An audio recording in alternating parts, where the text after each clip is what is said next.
Kakunhon nilai ka juki hybrid hapring ka PFR, Tiny Titan, Persha ya ka sort income, grassroots, klalong ka ba itanan, bat ka ba ipo, bawala kirinyeng, mat kisnem gidangrit, penban ka sap ilai ka jungki kalong palat ya kirang ba. Kani ka jingkun, balak pulang hamadan jangka Helik Lina Mini Stadium kebadan hamaulai, maudat beki. Ha ka jingkun ka under 10, Sam Khamti Children League.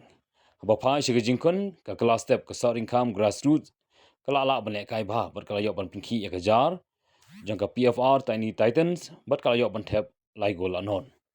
ha bapai shaka klamit ki hybrid jele kai ke PFR kila ikun doyap ban penpai kala ya kani lai gol handai ka bok kam syong ki bat ki ha ban mat no ya kan hamrem.